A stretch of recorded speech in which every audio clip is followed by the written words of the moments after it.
آج کی اس ویڈیو میں آپ کو دریائے فرات کو عبور کرنے والے سلجوقی سلطان الپ ارسلان کے بارے میں بتاؤں گا۔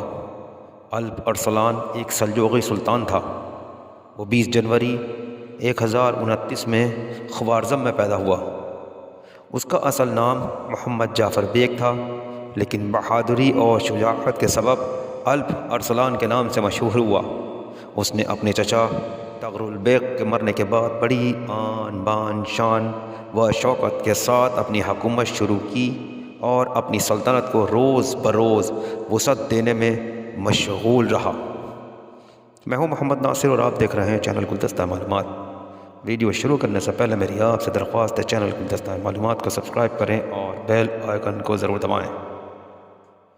الپ ارسلان کے زمانے میں سلجوقی حکومت سیاسی و تمدنی اعتبار سے مضبوط و مستحکم ہوئی، اور اس کا رقبہ اس قدر وسیع ہوا کہ اس کا ایک سرا ترکستان سے جا ملتا تھا تو دوسرا شام سے۔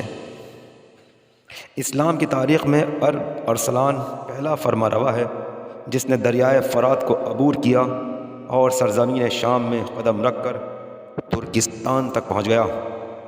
سلطان طبعاً بے حد نرم دل اور غریب پرور انسان تھا۔ وہ غریبوں میں کثرت کے ساتھ خیرات کیا کرتا تھا۔ سارے ملک کے فقیروں کے نام رجسٹر میں درج تھے اور حکومت ان سب کی کفالت کرتی تھی۔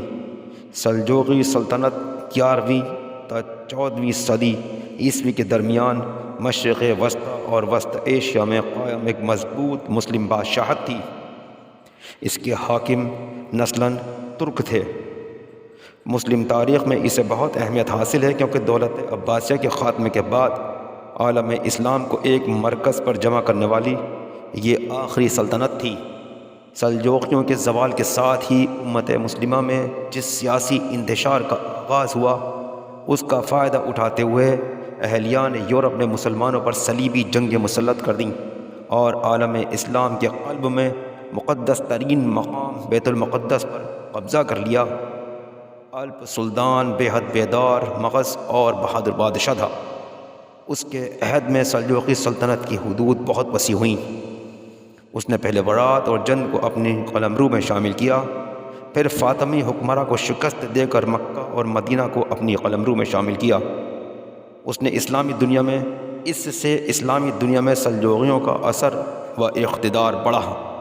بازنطینیوں نے حملہ کیا تو 26 اگست 1071 کو جنگ ملازکرت میں انہیں عبرتناک شکست دی اور قیصر رومانوس چہارم کو قید کر لیا۔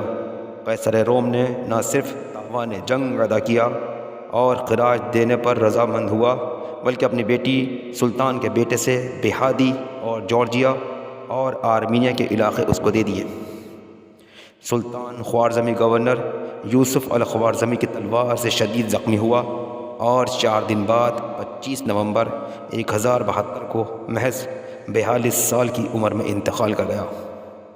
الپ ارسلان کو مرو میں ان کے والد چغری بیگ کی قبر کے برابر میں دفن کیا گیا۔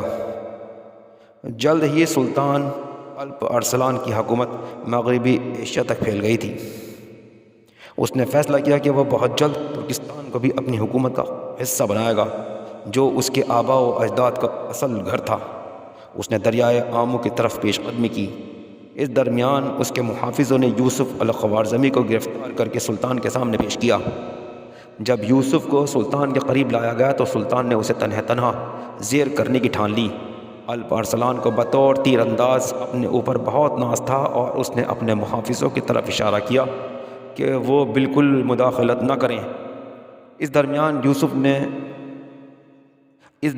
یوسف سے دو بردو لڑتے ہوئے الپ ارسلان کا پاؤں پھسل گیا، جس سے اس کا تیر خطا چلا گیا اور اسی وقت اس نے یوسف کا خنجر اپنے سینے میں پیوست پایا۔ سلطان اس زخم سے 4 دن بعد 25 نومبر 1072 کو چل بسا۔ اس وقت اس کی عمر محض 42 سال تھی۔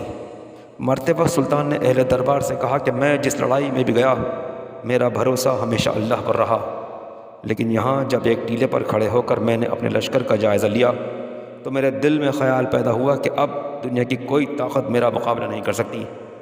یقیناً میں سارے چین کو فتح کر لوں گا غالباً یہی میری ناکامیابی کا سبب ہے کہ میں نے اپنی فوج اور اپنے روح اور اپنے زور بازو پر بھروسہ کیا۔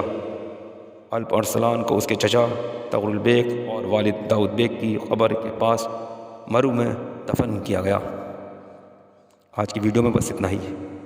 امید کرتا ہوں ویڈیو آپ کو پسند آئی ہوگی۔